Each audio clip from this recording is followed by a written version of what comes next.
ক্যান্সারে আক্রান্ত কোনো পেশেন্টের সাথে যে একটু দেখা করেন, তখন বুঝবেন আপনার কি আছে। 2-3 বার কেমোথেরাপি দেওয়া হয়েছে, চুলগুলো দাড়িগুলো পরে একটা ফ্যাকাশে চেহারা হয়ে গেছে। ওরে যদি যে জিজ্ঞেস করেন ভাই তুমি কি চাও, বলবে আমি শুধু বাঁচতে চাই। কি চাই? আপনি কি চান? ক্যারিয়ার চান, টাকা চান, ফলোয়ার চান, দাপট চান, আপনার অনেক কিছু লাগবে। আমি এটা চাই, ওইটা চাই, ওইটা চাই। ও শুধু একটা জিনিস চায়। কি চায় সেটা? যদি কোনোভাবে সে বাঁচতে পারে, মানে ডক্টর এসে যদি বলে যে না আপনি তো রিকভারি করে ফেলছেন, সে যে কি মহা খুশি, মানে অশ্রু সিক্ত সেজদা দিয়ে সে জায়নামাজ ভিজায় ফেলবে। হায় রে তার কান্না, হায় রে তার শুকরিয়া। কি জন্য শুকরিয়াটা করতেছে? বেঁচে আছে। আপনি বেঁচে আছেন না? আমি বেঁচে আছি না?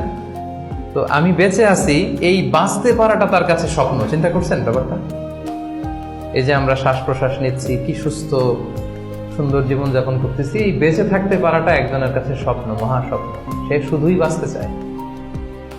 তো আমরা সুখ আসলে এদিকে সেদিকে খুঁজে বেড়াই। আমার মধ্যে যে আল্লাহ তাআলা সুখের কত টুলস দিয়েছেন, কত মাধ্যম দিয়েছেন, শুকর গুজার হওয়ার মতো কত নেয়ামত আল্লাহ তাআলা দিয়েছেন, সেটা আমরা চোখে দেখি না। আপনি যদি একটু খেয়াল করেন কি নেয়ামত দিয়েছে আল্লাহ তাআলা, আপনি অবশ্যই শুকর গুজার হতে পারবেন। অনেক কিছু আল্লাহ আপনারা দিয়েছে যেটা অন্য কাউকে দেয় নাই।